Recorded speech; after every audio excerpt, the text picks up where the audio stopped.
Alaikum wa rahmatullahi wa barakatuhu. This is your brother Nafis Abu Zayd. Assalamu alaikum wa rahmatullahi wa barakatuh. This is Isa Abu Isa, and another episode of the night shift, alhamdulillah, that we came up with to defend Islam from cult characteristics, Hizbiyya, Hadadiyya, and to defend the honor of the Muslims. Alhamdulillah. Salatu wa salam ala Rasulullah amma ba'd. Brothers and sisters, tonight, inshallah ta'ala, will be more so dealing with the issue of rebuilding. And what we're going to do tonight, inshallah ta'ala, which will be a series of different talks, will be based off of two works. The first work will be based off a book which is known from Ibn Rajab Hanbali, rahmahullah ta'ala alayh, which is known as, it has been rendered into the English language, which has been known as Al-Muhajjatu fi Sayyid al-Dulj ila Dulja.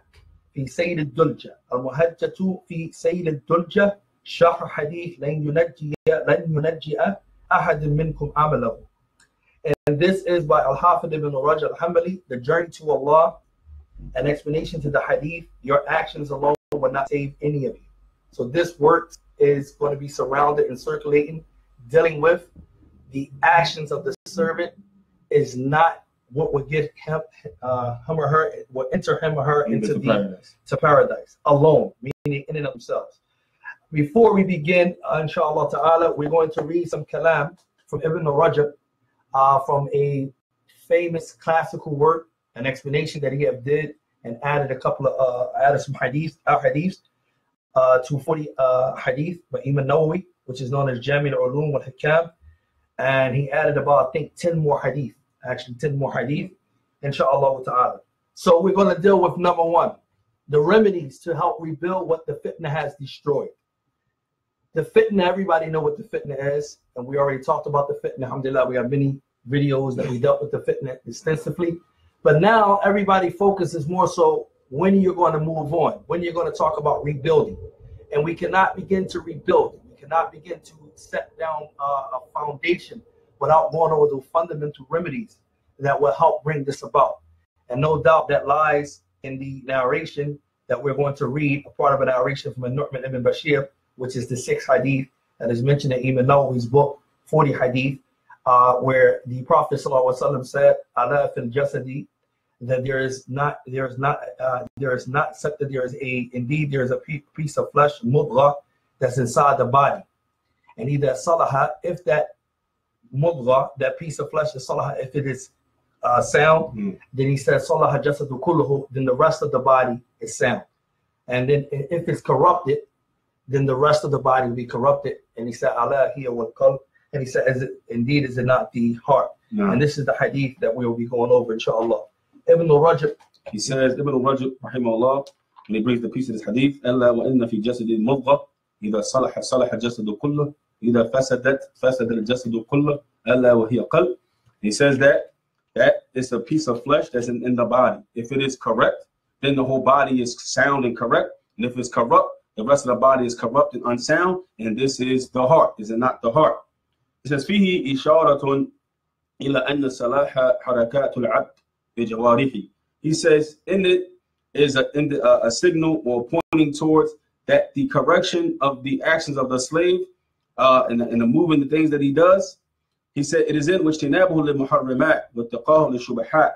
He says is in him staying away from what Allah made haram and refraining things that are the shubahat, that are unclear to him. Bihasab salah harakat al qalb. He said, and all this is going to be done according to the heart itself. So the reason why we say that this is the first remedy, because the issue of the issues of man actions all stems back, or comes from all returns to what's the affairs of the heart. All return back to what's inside the heart. So you cannot begin to build anything, as the Prophet ﷺ said in this narration, that there's a piece of flesh that's inside the body. If it's correct, then everything else will be correct. And if it's corrupt, then everything else will be corrupt. Exactly. So the soundness of one's actions is going to be based off the soundness of one's heart. So before beginning to rebuild what the fitna has destroyed, you have to address the issues of the heart. And that's what we want to focus on here tonight. Remedy number one is understanding that all of man's actions return back to the heart.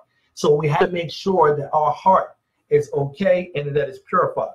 That's how we are able to differentiate between what is right, wrong, what is pure, and what is impure, what is wholesome, what is not wholesome, so forth and so on.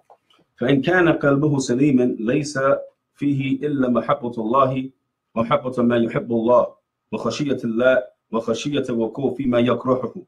And he says that if فإن كان قلبه سليما, if his heart is pure, then it won't be in it except for the love of Allah. And the love of Allah is what Allah loves, and the fear of Allah, having awe of Allah, is having awe and falling from what Allah hates. So if an individual heart is sound and he hates what Allah hates, and he has an awe of Allah that is complete, then you'll find his actions being conducive to that belief system, being conducive with his heart, because the heart produces what's in it. No, but in order to achieve that state of awe, the khashya, is going to have to be based upon ilm. So a lot of this speech, you have to understand, is going to go back to actually learning the requirements and the fundamentals of Islam in the first place. This is how you're going to be able to gear your heart towards that which is correct. So you wonder why, how many of us have become lazy due to the fitnah? How many of us become complacent due to the fitnah? How many of us have become complacent on the fact that we can allow ourselves to ascribe ourselves to certain masajids, to certain du'at, to certain tulab, to certain students, and to certain scholars, and that has become like what we have made like a comfortable niche to say that this is our religion and this is how we practice our religion according to those views. And our hearts at the same time is not being nourished and bringing about this result that Ibn al-Rajab is talking about here. No, exactly. And he says, وصلحت حركات الجوارح كلها نشأ عن ذلك اجتناب المحرمات كلها وتوقي شبهات حذرا من وقوع في محرمات. And he says that this correction of the limbs, all of it, comes from you leaving alone what Allah has made haram, all of it, and being aware of things that's ambiguous, things that's not clear, and not falling into those things, not rushing into those things that are unclear, and warning and being aware of falling into the muharramat, because shubahat, things that's unclear, if you keep doing them and keep going into them, eventually it leads you to what? Fall into something that's haram. Because if it's unclear, you don't know if it's a haram or halal. The best thing to do is what? To avoid things that's unclear to you. So فإن كان قلبه فاسدا قد استولى عليه اتباع هواه وطلب ما يحبه. He says, if his heart is corrupt, then you will find that his desires conquer him, right? His desires conquer him, وطلب ما يحبه. He will start seeking after what his desires love. He'll start seeking after things that his desire loves for him to do. It won't be what Allah loves, and the Sheikh is going to mention. He said, "Lo karahu Allah, fasada harakatu jawarikullah." So even if it's something Allah hates, he won't obey that because his heart has been saturated and been conquered by his desires. Because his heart is something that's corrupt. It's going to lead every act that he does. Every footstep is going to go to somewhere corrupt. Every statement is going to be corrupt. Everything he does with his hands is going to be corrupt. Why? Because his heart is producing that.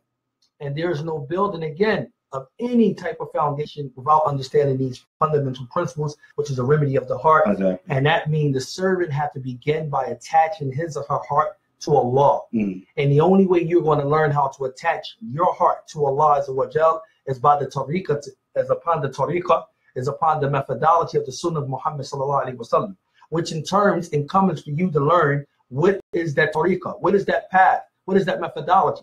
As Allah Azza wa Jal says in the Quran, "Kul in kuntum tuhibbun Allah, fattabi'uni yuhibbukum Allah." Allah say, indeed, if you love Allah, okay, say to them, Muhammad, if you love Allah, then follow me, meaning follow the Sunnah of Muhammad sallallahu alaihi wasallam, and indeed Allah Jalla wa Ala will love you. So your heart must be attached to Allah. And being attached to Allah, it frees you from being attached to one of the main ingredients to the current fitnah that we have, and many fitnahs that have sprung from past and present. And that is attaching our hearts to ashkhas biduni Allah Azza wa Jal. That is attaching our hearts to personalities, whether those personalities be from the ulama, whether those personalities be from those higher than the ulama, the anbiya in a impermissible way. Sort of what do I mean? Like how the Nasaras have did with Isa alayhi salam. They worship as an ilah. They worship as an ilah. Or like the Yahuds have did with Uzra, right? Isra. Or like so forth. Some of the Muslims done with the Prophet exactly. And like some of the Muslims have done with the Prophet. So we have to make sure that our attachment to Allah Azza wa Jal be pure, khalis, and be free. And the only way you can do that is with the Sunnah of Muhammad sallallahu alaihi wasallam. And the Shaykh ends some small statement. He says, انبهثت إلى كل معاصي والمتشابهات بحسب اتباع هوى القلب. He said, because when the heart is basically corrupt, you're going to find that it goes to and it leads you to every type of sin and ambiguous act because of the following of what? The desires of the heart. If the desires of our heart are not in accordance to what Allah and His Messenger want, it's only two ways. Either it's going to disobey Allah or obey Allah. There's no mix between obedience and disobedience. And the brother brought up following personality. You know what that does? That keeps you busy forever purifying your heart. Because you start basing your religion on a name, on a place, on a person, on an avenue, on a masjid, and you think that now you become like the Jews where you're chosen a person and all you got to do is show up. All you got to do is know somebody. All you got to do is love a personality. All you got to do is have a certain books on your shelf. You know, this has been 20-something years of this same program, and that's produced nothing but corrupt hearts, more sins, and confusion in the present-day fitness we find ourselves in today. Nah, but also we have to get back. And how do we rebuild? We want us now to, let's start looking into ourselves. How our heart and our desires, is it in alignment with that which Allah Jalla wa Ala is pleased with? Before we do an act, is it in alignment? That's what we're going to learn through the speech of both these particular scholars, Ibn Rajab as well as Ibn Uthaymeen, rahmatullahi ta'ala alayhi. Okay, tell you. I'm going to mention something that Sheikh Uthaymeen, he mentioned on this particular hadith before going back to Ibn Rajab's statement. Tell you, I want you to pay attention real closely because the Sheikh was usuli and he's very versed in both usul fiqh as well as fiqh. Okay, he was very versed in both of them, and they are very muhim. They're important because the servant is going to revolve around two things for the main ingredients of his religion, and that's going to be his i'tiqad, his belief system, and that is going to be his what? That's going to be his amal, his action, and his action is going to have to be based off what is halal, what is haram, that's fiqh. Okay, as was stated by Sheikh Salih Ali Sheikh Hafidhullah. So the Sheikh, he says that here the Prophet ﷺ, he has joined the reward or the compensation to the condition. What is that condition he's saying? Meaning the condition that the body would not be, all of the body would be correct, mean sound, if what? If that heart, that piece of flesh is sound. And if it wouldn't be, so the conditions have to be upon that, he said, so when will the heart be sound? Meaning when the body becomes sound. And when will the heart be corrupt? Meaning when the whole body become corrupt. وَقَالَ مَثَلْ بَعْدَ الْعُلَمَاء هَذَا بِالْمُلْكِ بِمَلِكِ. And here he says, some of the ulama, when explaining this narration, what they do is they give us an example, or they liken this statement of the Prophet ﷺ to the example of a king. This is what they do. Meaning, if the king is right, upright, and sound, then his subjects will be upright and sound. Those who he have authority over, those who he rule. And if the opposite, if he's corrupt, then his subjects will be corrupt. However, the Sheikh said some of the scholars who are well versed, the muhakkikun, they have a discrepancy with this type of example. He said they say rather this example is not befitting. Like it's the king. Why? Because the king, it is possible that he can be obeyed and not obeyed. It is possible that he can command something, and it's possible that his subjects do not carry it out. However, when regarded to the heart, if it commands the limbs, then it is a must that the limbs will comply. No. If the heart commands the limbs to do anything, it's a must that the limbs do it. The limbs don't have a choice whether or not to obey or not obey the command of the heart. So this is the reason why some of those scholars, they say, no, this example is not befitting to use. He said this is more comprehensive than a person saying that the heart in this example of the Prophet ﷺ statement is like commanding his subjects. Why? Because if the heart is sound, then it's a must that the body be sound. And if the heart is corrupt, then it's a must that the body be corrupt. He said this narration in reality is a tremendous narration. Why? Because if a person was to begin to expound upon it, then there would be many, it would be numerous pages. It would be numerous pages. One, he said, however, I would like to, by the will of Allah, point you or direct you to a comprehensive benefits that can be extracted from this narration.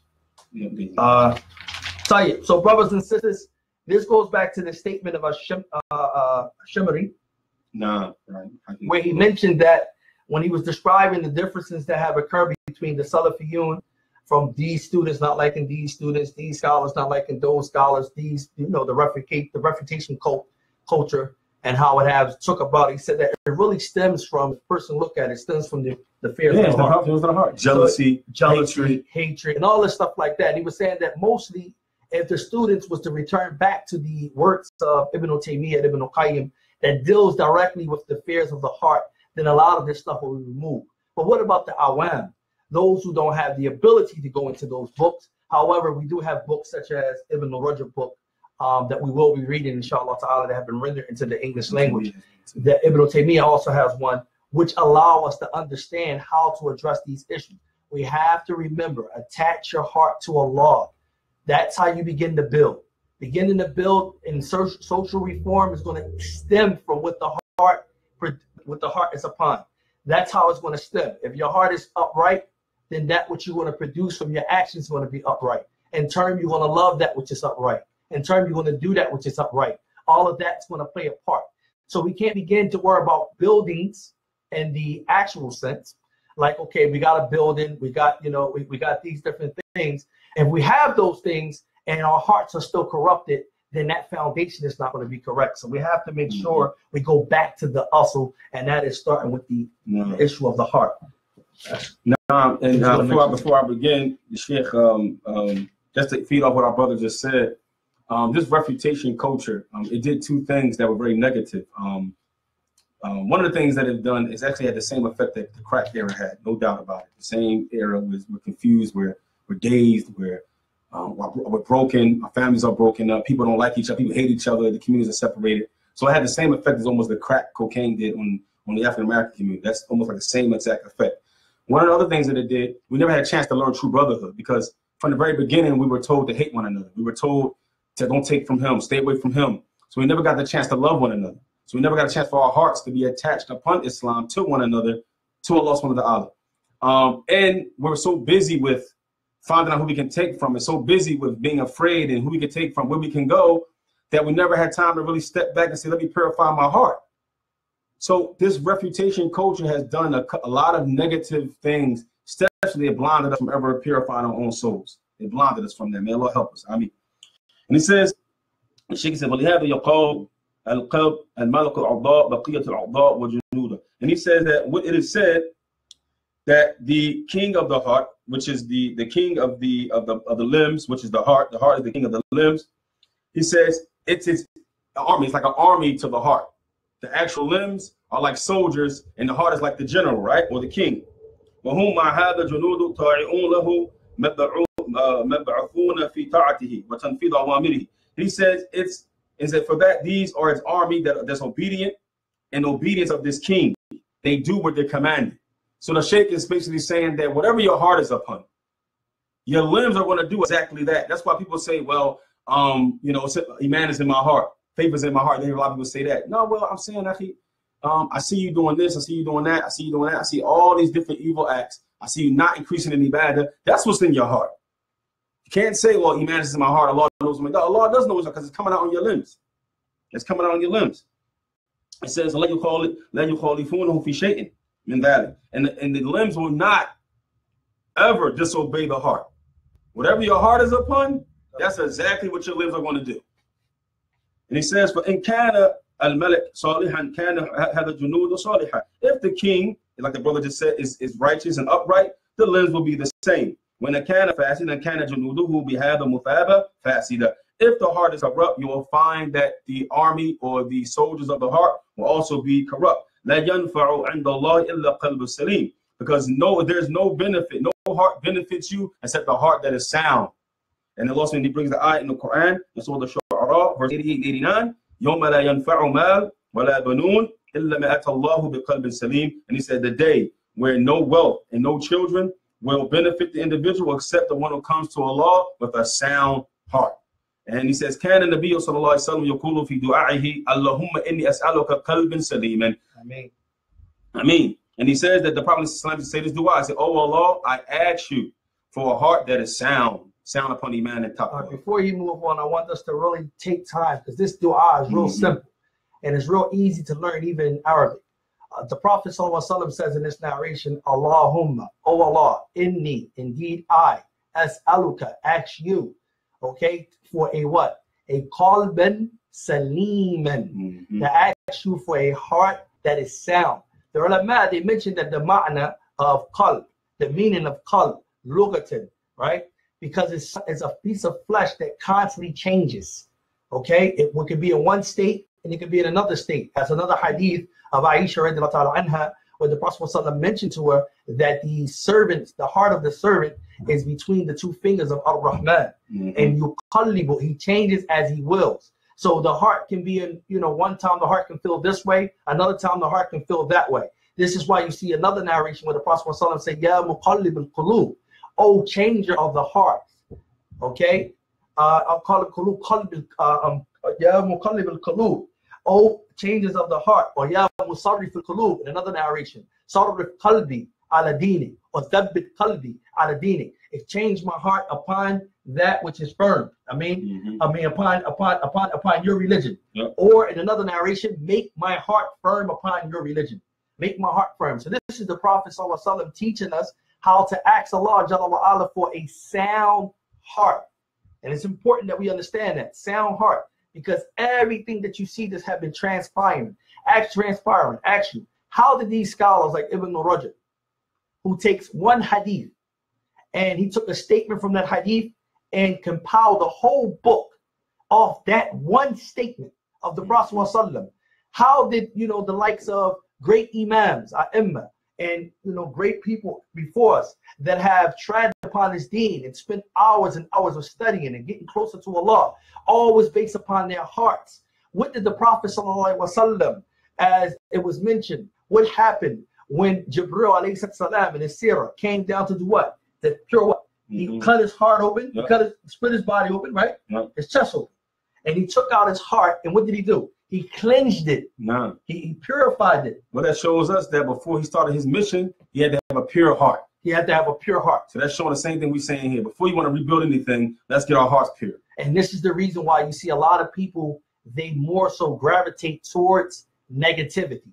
Whether that negativity be in the form of refutations that are unjust, whether that negativity be in the form of jealousy, hasid, that occur between one brother to another, one sister to another, one colleague to another, so forth and so on. All of these things, you see that the heart is prone towards that if for example, that heart, that foundation is not pure. Because if it's corrupt, then that's what it's going to gravitate towards. And we have the statement, birds of the feather flock together. Yes, as the Prophet ﷺ mentioned about the souls being, so forth and so on. So however you're going to see that. And the Shaykh goes on, he continues, he says, فَقَلْبُ سَلِيمٌ, so the heart that is sound, هُوَ سَالِمُ مِنْ أَفَاتِ وَمَكْرُحَاتِ كُلَّهَا. And he says, it is sound from obstacles or things that are hated, that block the increasement of Iman. That's basically what the Shaykh is trying to say. Things that block your increasement of your Iman, increasement of your Ibadah, that's the things you need to, that's not a sound heart. A sound heart is free from those things, and you find yourself increasing. He says, وَهُوَ قَلْبَ الَّذِي لَيْسَ فِي سَوَابَ حِبَّةِ اللَّهِ وَمَا يُحِبُّ اللَّهِ وَخَشِيَّتِهِ وَخَشِيَّةِ مَا يُبَاعِدُ مِنْهُ. And he said, a heart, and this heart, which in it is not in it other than the love of Allah and what Allah loves and the awe of Allah, and you have awe about what may lead you farther away from having a sound heart. So anything that you may be doing in your life right now that is causing that heart not to go into the direction of being the sound heart that Allah wants for you, then you need to leave that thing alone. Nah. And alhamdulillah, Shaykh Uthaymeen, rahmatullah ta'ala alayhi, on comment on extracting those benefits from this tremendous hadith, which we don't have the time to go into all of it, but we just want to touch on the affairs that deal with the heart part, which is the last part of the hadith.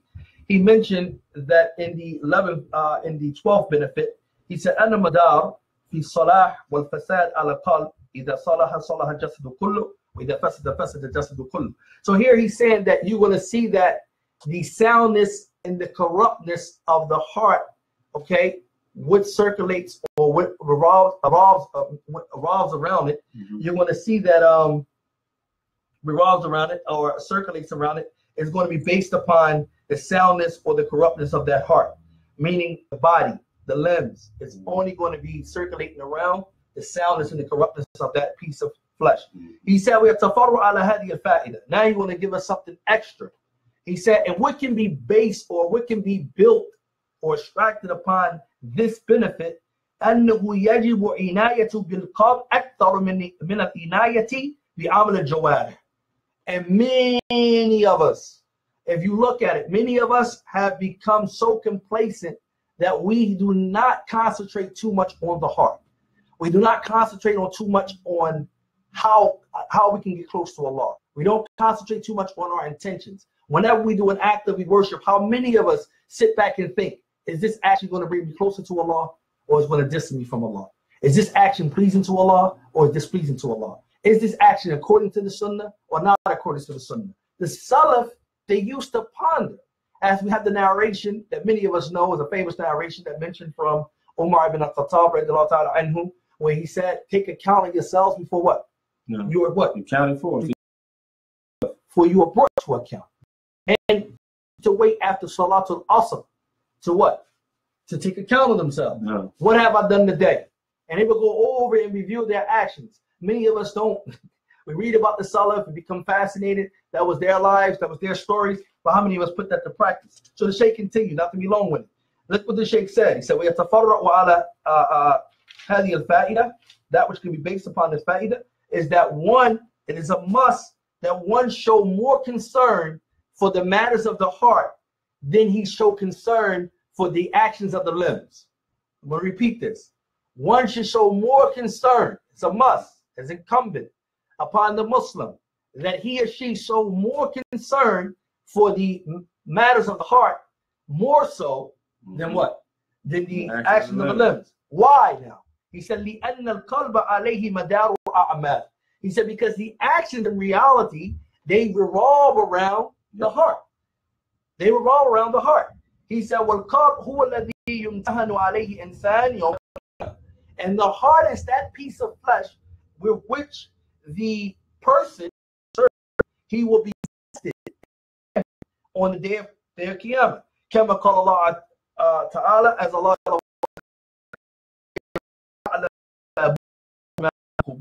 does not he know إِذَا بُعِثَ مَا فِي الْقُبُورِ, meaning those who will be resurrected from their graves, وَحُصِّلَ مَا فِي الصُّدُورِ, and whatever what intended with the heart's intends or with the heart concealed. Also in another ayah, Allah Jalla wa Ala said, إِنَّهُ عَلَى رَجْعِهِ لَقَادِرٌ, meaning really he is able to return you back to him. يَوْمَ تُبْلَى السَّرَائِرُ, on the day that the sara'ir, on the day that the secrets will be what? Revealed. And we know that those secrets are where? Where did they reside? In the heart. So the Shaykh, he says here, فَطَهِّرُ قَلْبَكَ مِنَ الشِّرْكِ وَالْبِدْعِ وَالْحَقِّ عَلَى مُسْلِمِينَ وَبَغْضَاءُ. I want to take something out here. The Shaykh said, so purify your heart from shirk. That's both tangible and intangible shirk. Okay, they don't got time to go into what is an intangible shirk. Inshallah ta'ala, you can go back and study that and dealing with those affairs. And bid'ah, okay, and bid'ah of many types. Also from haqq ala muslimin, and this is the problem, from enmity, jealousy, and rancor, and hatred, okay, from that which occurs against the Muslims. You should purify your heart from this rancor, jealousy, envy, which is all of these. From the current fitnah, some of these things are the ingredients of this current fitnah we find ourselves in. Exactly. وغير ذلك من الأخلاق أو العقائد المنافية للشريعة في النقابة هو أصل. This is the Shaykh Uthaymeen, rahmatullah ta'ala alayh. He said, other than that, from those characteristics or those beliefs which are in negation or which denies the Sharia, meaning the Sharia does not it's not subjected, or it is not something that is sanctioned by the Sharia. Those beliefs that goes against that. So here we see that a person should purify himself from belief, things that go against the belief, which the Sharia is sanctioned, and from things that what? Actions that go against that go against the Sharia. And such things like that. I want to mention this. If you look at the Jews and the Christians, Allah Jalla wa Ala said in many verses, and we're just going to bring one verse here. وَمَا تَفَرَّقَ الَّذِينَ أُوتُوا الْكِتَابَ إِلَّا مِنْ بَعْدِ مَا جَاءَتْهُمُ الْبَيِّنَةُ. And many verses Allah Jalla wa Ala said that the Jews and the Christians, meaning the people of the book, they did not divide nor split, okay, nor differ until after the clear evidence came to them. And this is one of my favorite verses, because after a person get knowledge, after a person begins to taste or smell knowledge, he begins to do what? He or she believes now, oh, I know a little something. Smell his own poop, basically. So if I know a little something, I can, what happened is arrogance begin to creep in. As Sheikh Bakr Abu Zayd mentioned in his book, The Etiquette of Seeking Knowledge, you find that arrogance start to begin. And this happened more so with students. It's happened more so with students and scholars, or people who are in the same profession, whether it be business profession and so on and so forth. You will find them, what they do is they want to lord certain things over others, okay? And it becomes a problem. Why? Because they think they know something. Yep. So Allah Jalla wa'ala says in another verse, well, Allah mentioned that about the Jews and the Christians not differing to after what? It did nothing until after the clear evidence come to them, except that it increased them in what? Bugyan. Bainahum, increased them against animosity between themselves. And it goes back to because something was wrong with the heart from the very beginning. That's what the Sheikh is going to say at the end of this. He said here, he said, because the heart is the asl. He said the heart is the asl. And that's what we need to understand. The heart is the asl. So that's where we begin to rebuild that, starting with the matters of the heart. And before we go on, to bring it home, if you have a car, right, like we all know too well, and something's wrong with the ends that under that hood, then the rest of the car doesn't work that well. Okay? Especially if something happened to that engine. Something happened to that engine or that battery, you'll find that the wheels don't turn, the ignition doesn't turn, the lights don't come on. Think of the engine or that battery as your heart.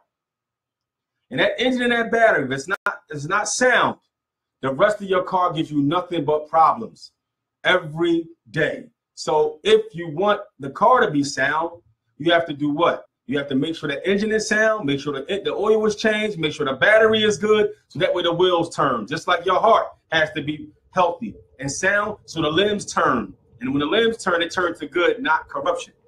And he said, if Muslim Imam Ahmed, and this is Ibn Rajab, rahimahullah, radiallahu anhu, and Anas, and the Nabi sallallahu alayhi wa sallam. And the Prophet sallallahu he said, reported by Anas, قال لا يستقيم إيمان عبد حتى يستقيم قلبه.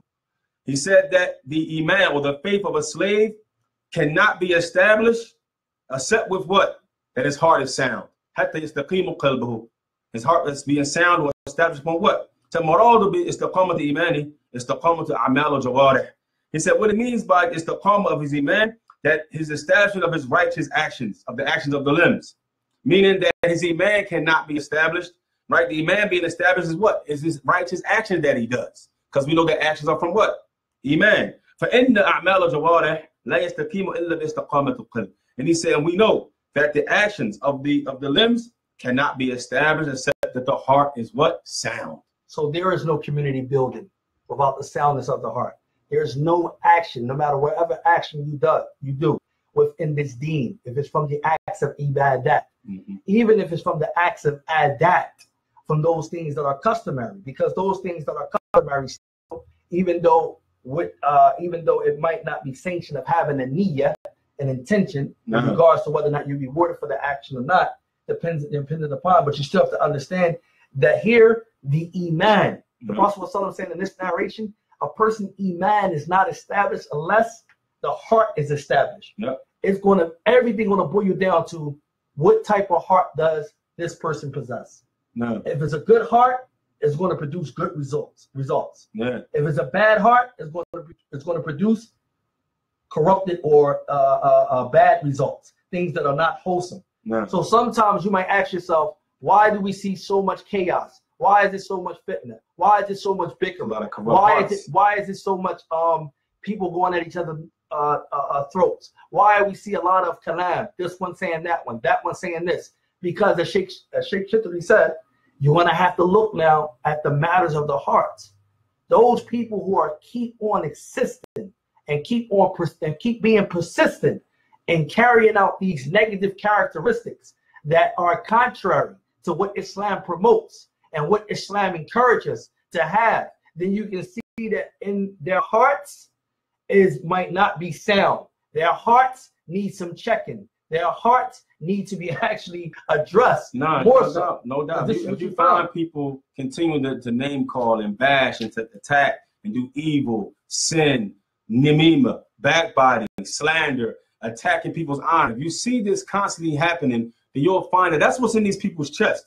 This is the heart only is going to say what? Do what's in it. And before the brother reads and goes on, alhamdulillah, something great happened with the Imam Muslim Family Center, right? This is something that's historical, just like a Free Islamic Library was historical. This is a historical moment in our city. We need pure hearts to get behind this. We need people to come and make sure their hearts are, the intent is pure, so this thing can be a positive movement and a positive change in the right direction. But if your brothers who won't get behind it, this is a righteous action. We need people to stand up, get behind it with your wealth and your time, but your heart's got to be pure so that the project that brothers Ali Davis and Mufti and Abu Sajid is doing, so it can be fruitful. We need positive change, so the hearts have to be positive in this particular thing that we're trying to do. So this is where you begin at. If you want to say, where do I start at? How do I protect myself in the current fitna? How do I begin to learn? It's okay to learn some principles. It's okay to learn general principles. It's okay to learn different things. For example, maybe one time we'll go into what is actually a qaida. Because qaida, in every fin, there is qaida. There is usul. There are principles for every science. Okay. However, when we talk about qaida, we talk about qaida to shar'iyya. We're talking about legislative principles. And those principles the ulama have laid down, and some of them have not, there's a lot of them. Some have not numbered them or restricted them to a number. Okay, so you're going to find that there are many. And such as those principles, you might find them in usul fiqh or regular fiqh. For example, al-amru yufidu wujub. You know what I mean? A command, when you see from Allah as messenger, is that which what obligates. Is that which explains obligation. Right? It's used for that which obligation. Or a-nahi yufidu tahrim, or something that is prohibited from the deen or the sharia, or from the sunnah, then you know that it's haram. It's haram. Stuff like that. So you find general principles. Also, another general principle besides that is that you cannot ad-darra la yazala bid-durr, meaning that you cannot remove a horn with a horn. No. You cannot compel a horn with a horn. So these are general principles. All of that is fine. However, you need to now go back to the heart. You have to look at the remedies of the heart. You want to get out of this fitna, then you have to see what your heart is attached to. Is your heart salim? Is it sound? Is it pure? Is it wholesome? Huh? Because the only heart that Allah Jalla wa'ala is worrying about, or that is going to be concerned with, or that He's going to accept, as the ayah said, right? قلب سليم. يوم لا ينفع مال ولا بنون إلا من أتى بقلب سليم. So in this verse, Allah said, on that day, لا ينفع مال ولا بنون, meaning on that day, neither wealth nor children will benefit an individual except for he who comes to Allah with a qalbin salim, a heart that is salim. We have to purify our hearts, brothers and sisters. معنى استقامة القلب أن يكون مبتلئا من محبة الله تعالى ومحبة طاعته وقراءة معصيته. And he says the meaning of a heart that is sound, or a heart that is established upon being sound, is that it is filled up with the love of Allah and the love of His obedience and hatred of sin. So if you find yourself, and I'm gonna give you the concept that we live here. I'm gonna give you an example. If you find yourself around people who all they do is sin and do evil, and you're not removing yourself from that, then you gotta check your heart. That's just the bottom line. I'm being serious. If you find yourself around people who are not better in your iman, or not better you being a better person, or you becoming a better Muslim, then you're around them for a reason. Because something in your heart loves what they're doing. That's okay. Nah. But also in order to remove yourself from sin, it's going to take ilm. Yeah. It's going to take knowledge. And a lot of people, when they talk about the issue of removing yourself from sins, they concentrate more so on the abstract sense of it. You have to concentrate on the actual spiritual sense of it. And Shaykh Uthaymeen, he mentioned about telling a person, for example, to abandon the dunya. You tell someone, forsake the dunya. He said, we don't tell people to forsake the dunya because this would be hard, extremely difficult to forsake the dunya. But what we do tell them to do is to forsake those things that have been prohibited in the dunya that doesn't bring about any good. All of that's still going to be based upon knowledge. If you notice, when Allah Jalla wa'ala sanctioned that khamr is not permissible, that intoxicant is not permissible, He mentioned all of the things that are harmful that pertains to khamr and how it can harm you. As far as it being harmful to you, as far as that it's intoxicate, as far as it brings no good. He mentioned that the benefit that's extracted from it, that many of you might, sell or, gambling and stuff like that. But then he also mentioned how it affects you even in your salat. يا أيها الذين آمنوا لا تقربوا الصلاة وأنتم سكارى حتى تعلموا ما تقولون إلى آخر هذه الآية. And to the end of this verse, O you who believe, do not approach, do not come near the salat while you are in a drunken state, while you intoxicate. So Allah tells you about a lot of things before sanctioning or prohibiting the actual khamr. And in the end, in Surah Al-Ma'idah, Allah said, فَهَلْ أَنْتُمْ مُنْتَهُونَ. Do you not, after he said that it's from gambling and drinking, intoxicant, and all of these things, divine and arrow, shirk, and all that, is from the anim and amal of shaitan, it's from the handiwork of shaitan. So he said, would you not cease? Here Allah Jalla wa Ala had showed us what? Those things that he gave us knowledge. Intoxicants, he didn't say stay away from them. Aisha Radha'anha, she mentioned what? Have Allah Jalla wa Ala started with the don'ts before the do's, people wouldn't follow it. So when I tell a person to stay away from sin, yes, stay away from sin upon ilm. That sin might not be good for you. For example, you tell your child to stay away from putting his hand near the fire, right? Don't play with stoves. Don't play with stoves. Don't play with matches, so forth and so on, right?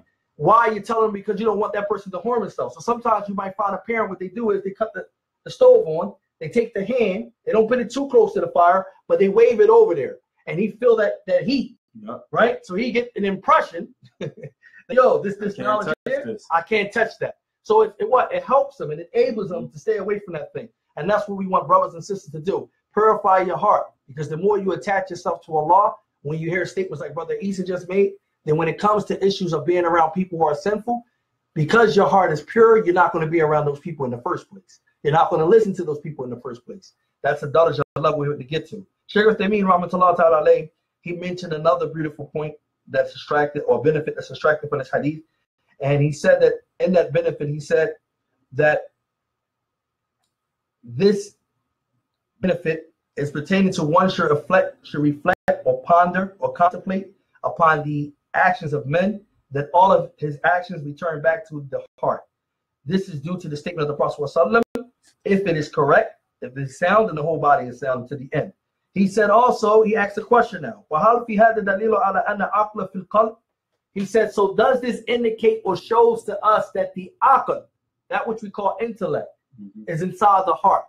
And for those who don't know, many of you might don't know that in Islam, we believe that the aql is in the heart and not in the, not the brain. I mean, most people, when they say aql, we always think of the brain. But it's in the heart. However, we believe it's in the heart. This is what he's going to say. He asks a question.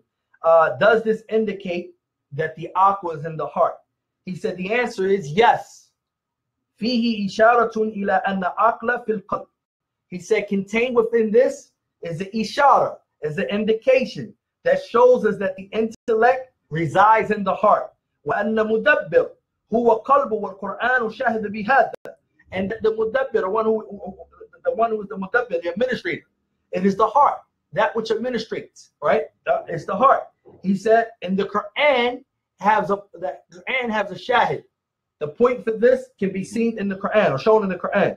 Allah says in the Quran, أَفَلَمْ يَسِيرُوا فِي الْأَرْضِ. Do they not travel throughout the earth? فَتَكُونُ لَهُمْ قُلُوبٌ يَعْقِلُونَ بِهَا. Look what Allah said. فَتَكُونُ, therefore they have lahum qulub, they have hearts. Ya'qilun. Okay, so ya'qilun in this verb is the word aql. So ya'qilun, but they have hearts, they possess hearts whereby they understand. Ya'qiluna biha. So here Allah called them hearts, then he refers to the aql. This is the shahid. This is the shahid. Okay. Also Allah continues. He said, or do they have ears whereby they hear? فَإِنَّهَا لَا تَعْمَى الْأَبْصَارِ. For rather it is not their eyesight that are blind. وَلَكِنْ تَعْمَى الْقُلُوبُ الَّتِي فِي الصُّدُورِ. Rather what is blind is that which is in their chest. Meaning the hearts. So the heart is where we see where aql is at. Now look what the Shaykh said next. وَلَكِنْ كَيْفَ تُعَلِّقُهُ بِالْقَلْبِ. He said, how now do we join it or connect it to the heart? He said, the answer is هَذَا شَيْءٌ لَا يَعْلَمُ وَلَا يُعْلَمُ. He said, this thing is not known. إِنَّمَا نَحْنُ نُؤْمِنُ بِأَنَّ الْعَقْلَ فِي الْقَلْبِ كَمَا جَاءَ فِي الْقُرْآنِ. The only thing is obligated upon us to believe that the intellect is in the heart, just as has been stated in the Quran. لَكِنَّ لَا نَعْلَمُ كَيْفَ إِرْتِبَاطُهُ بِهِ. However, we don't know how it is connected to. So we're not able to explain to you how the intellect is in the heart. We don't know that. But we do believe that it is in the heart because the Quran says the Creator affirmed it. The one who created it affirmed it. He said, فَلَا يَرَدُّ عَلَيْنَا لَوْ رَكِبَ قَلْبُ كَافِرٍ بِرَجُلٍ مُسْلِمٍ. He says, so nor do we, فَلَا يَرَدُّ عَلَيْنَا لَوْ رَكِبَ قَلْبُ الْكَافِرِ بِرَجُلٍ مُسْلِمٍ أَن يَكُونَ هَذَا مُسْلِمٌ كَافِرًا أَوْ لَا لِأَنَّنَا لَا نَدْرِي كَيْفَ تَعَلَّقَ عَقَبَ الْقَلْبِ وَاللَّهُ أَعْلَمُ. So he mentioned that we not return فَلَا يَرَدُّ عَلَيْنَا if رَكِبَ قَلْبَ كَافِرٍ بِرَجُلٍ مُسْلِمٍ.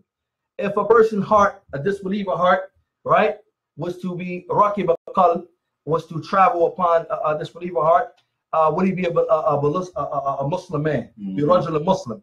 He said, أَن يَكُونَ هَذَا مُسْلِمٌ كَافِرًا. Or would it be the case that this Muslim will now be a disbeliever if this person's heart was to traverse upon that, like in disbelief? In other words, if he was to commit an act of kufr, right? He said, why? Because we do not know how the intellect is connected to the heart, and Allah knows best in this particular situation. Now, man, Ibn Rajab, he goes on, in the end, he says, قال حسن البصري رحمه الله رجل دواء قلبك فإن حاجة الله إلى عبادي صلاح قلوبهم، يعني أن مراده منهم مطلوب صلاح قلوبهم، فلا صلاح للقلوب حتى يستقر فيها معرفة الله وعظمته ومحبته وخشيته ومحبته ورجاءه وتوكل عليه.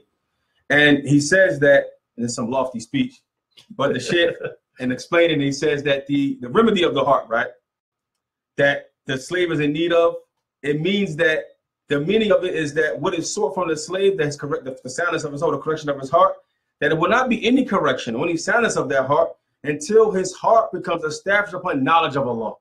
Again, that's what I told you, it goes back to ilm. Goes back to knowledge of Allah. So if a person not aware of Allah's names and attributes, they're not aware of Allah, who Allah is, they're not aware of who the messenger is and what his message was. A person is not studying these issues and not spending time with his issues, you're going to find that his heart's never going to be sound.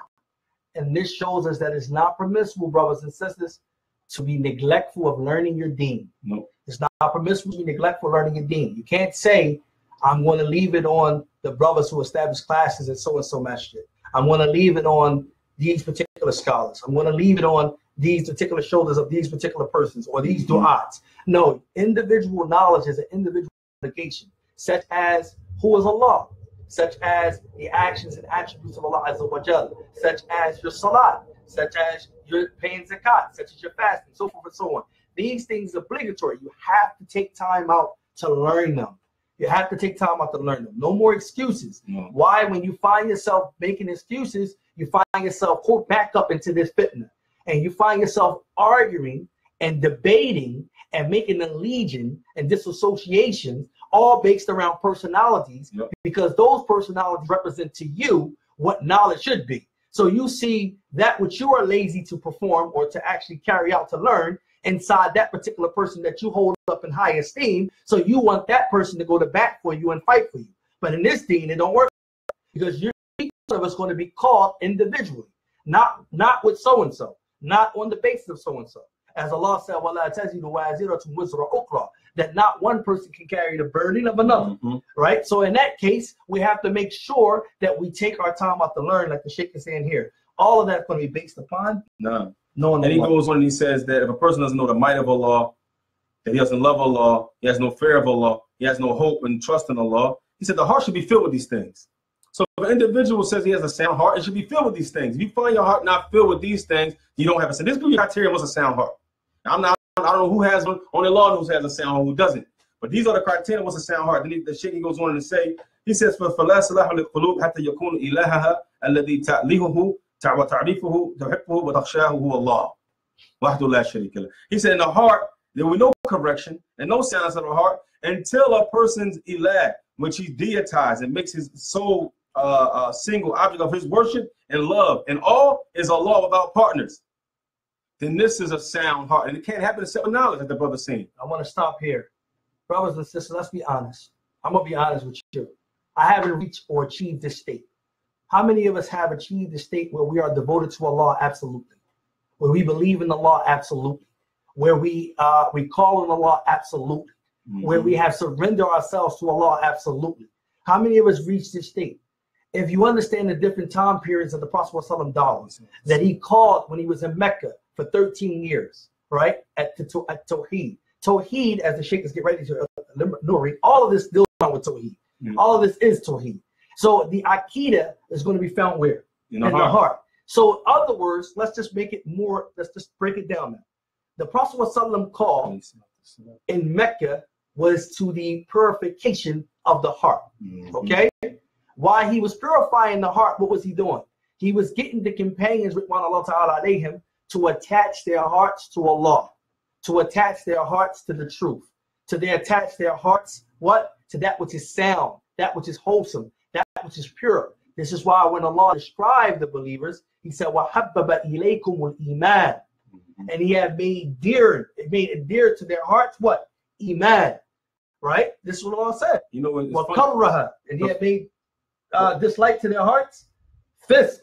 You know what I mean? And the funny part of that shows that purifying the heart works. They built Medina after that. They was able to go to war after that. Yeah. They was able to give up what they had on their back. Where one Sahaba actually said, I have 2 wives. You can pick any one of them to marry. And it's Abdul Rahman ibn Auf, as when he came to Medina, which was known as Yathrib before the Prophet ﷺ came. What did he tell him, man? I have 2 wives. Yep. You can pick any one you choose. One person said, you're going to have half of my wealth. In order to do that ethar, as the scholars call that ethar, preferring that which you love over preferring that which you love, giving it to someone who doesn't have that and preferring that over that. In this case, this is called ethar. So if you see them reach that level, it's because their hearts was connected to who? Allah Azza wa Jal. As Abu Uwais rahimahullah, he said, he mentioned in one of his talks, in Reality of the Dunya, he said the thing about the companions with Allah Ta'ala, they was the individuals who they traveled to the Jannah with their hearts before traveling with their physical bodies. They believed in it. And to reach that state, we're going to have to do a lot of work. Just knowing Tawheed in an academic sense is not going to help. It has to be organic. This is not my statement. It's the statement of 2 scholars that we know of. One is Sheikh Muslim Ma'luk, who mentioned that to you. Also one is Sheikh Tahir Wyatt, who also mentioned the academical sense of the academic sense, meaning the categorization of Tawheed, learning the terminologies and the definition of Tawheed, but don't know how to implement them, don't know how to carry them out, don't know how to actualize it. That's a problem. That's a big problem. That's a big problem. And we see it doesn't work. Sheikh Muslim Ma'luk, he said it's not going to work with your people. It's not going to work in the West. Academic, archaic, institutionalized speech. And the proof that it's not working has been over 20 years, and we're still even more corrupt and more dysfunctional than we were 20 years ago. And none of our social problems are being addressed because we address the main issue. Exactly, the heart. How do you come to a person telling you I got an addiction? I had addiction for the past 20 years.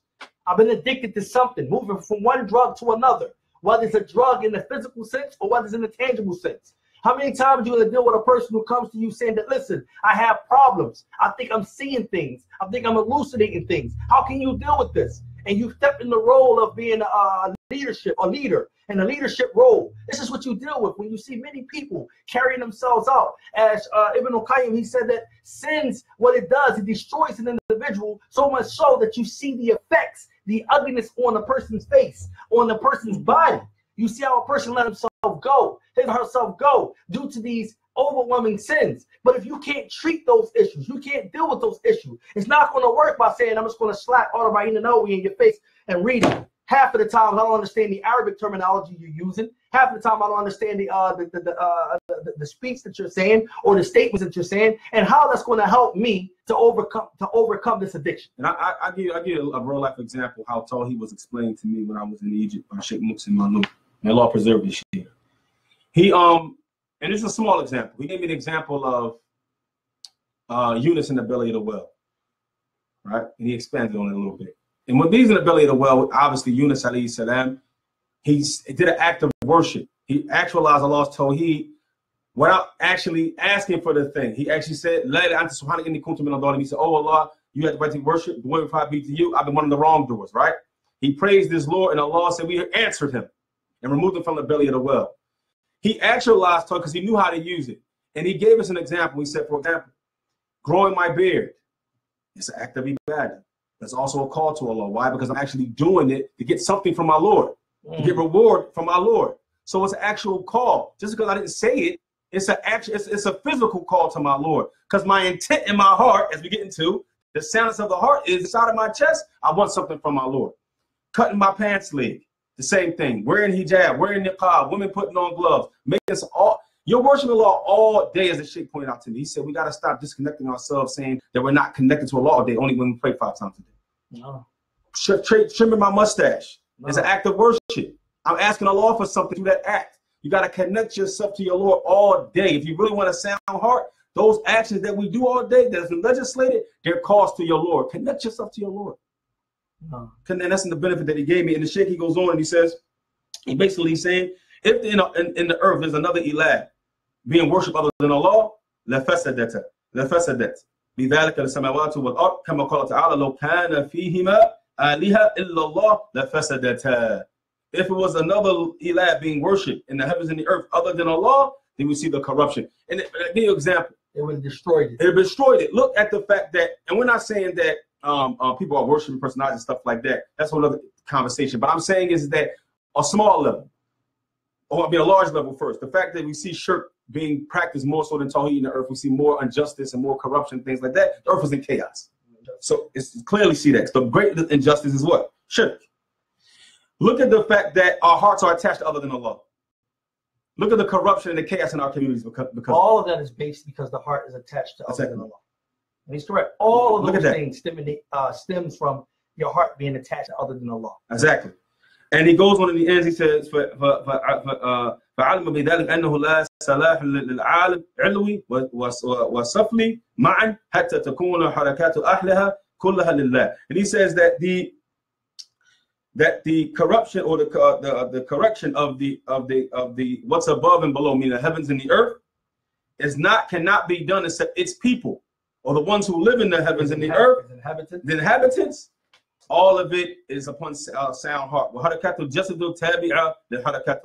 Because the actions or the movements of the action of the body follows behind the heart.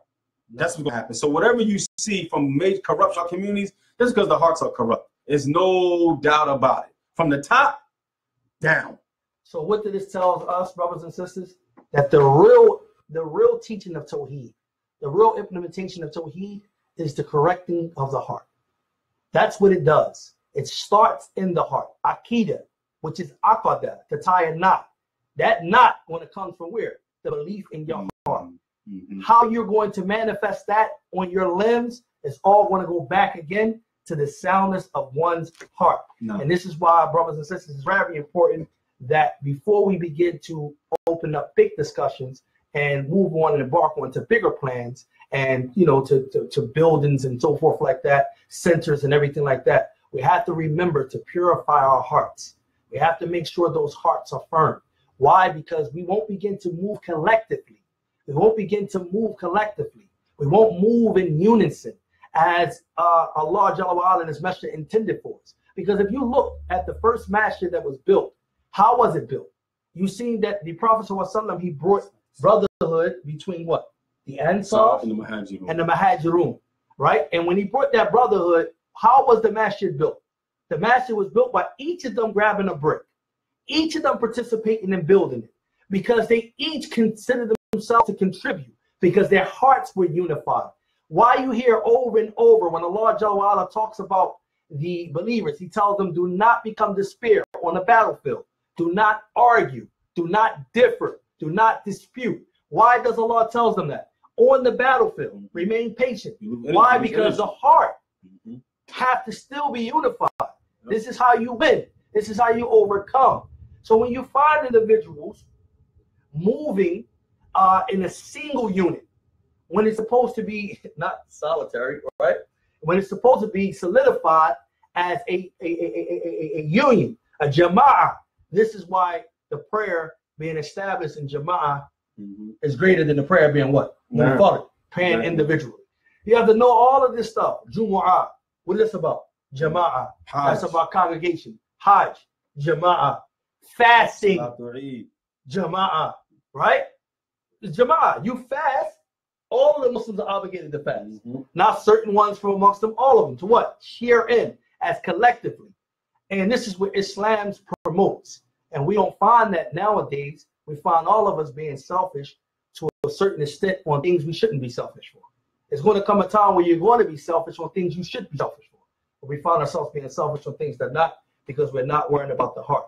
So brothers and sisters, the first remedy before we start, inshallah ta'ala, Ibn Rajab book, which will be the next time we come on, inshallah, or the next time we start, we're going to deal with Ibn Rajab book, The Journey to Allah, and explaining in the hadith that the actions, none of your actions, لَن يُنَجِّ أَحَدُكُمْ أَحَدًا مِنْكُمْ عَمَلُهُ. Not one of you will have, from amongst you, will have your actions saved. Okay, well, before we go into the hadith, that's what Ibn Rajab is going to explain. We have to understand that the heart is the first remedy. And that is all actions, all man actions return back to the heart. And I did like the other day that the brothers did call a community gathering, and they kind of had the whole people came out from the community. That was good because you need the community. There's no way that this stuff, anything's going to happen without everybody being involved. So I think that was a very good step in the right direction to kind of get everybody, call whoever came, may Allah reward them and stuff like that, because it was good to see a lot of people coming and trying to build something. It was very positive. It made me feel good, you know. Yeah. And I ask Allah subhanahu wa ta'ala to make us all united, and that in the future all our efforts will always stay together, and that we can finally build something together as a unified ummah. Allahumma ameen. And remember this, I mean, remember this. There's no building. The center is not it's not magical. Yeah. Whatever center you built doesn't mean everything's going to be okay. The building starts with the hearts. Yeah. We have to keep sticking on this. We have to stick on this. If there is no building, but the hearts are unified, that is better. That's the building itself. The versus having a building and the hearts are not unified, that building is going to come down. The foundation is going to crack. We have to go back to how the Prophet ﷺ began his dawah. He began his dawah by correcting the hearts. We have to be able to advise one another.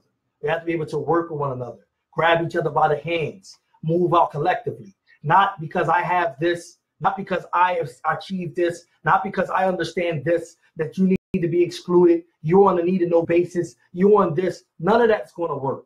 Community building starts with the affairs of the heart.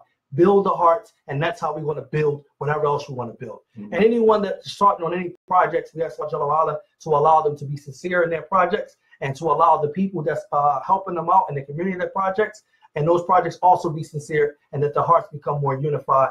Because Allah Jalla wa Ala told Muhammad sallallahu alaihi wasallam, if you was to spend ma fil ardi jami'an, everything that's on the earth, to rectify their hearts, you would not be able to rectify their heart. Only Allah can actually unify and bring their heart together. We ask Allah Jalla wa Ala, ya muqallib qulub, thabbit qulubana ala dinik. We ask Allah, oh Allah, oh change of the hearts, to purify our hearts and let us die upon, and make us firm upon your religion. رَبَّنَا لَا تُزِغْ قُلُوبَنَا بَعْدَ إِذْ هَدَيْتَنَا وَهَبْ لَنَا مِن لَدُنكَ رَحْمَةً إِنَّكَ أَنْتَ الْوَهَّابُ. We ask you, our Lord, do not cause us to deviate, our hearts to deviate now that you guided it. And we ask you, Allah Jalla wa Ala, and to you to be the return. Ameen.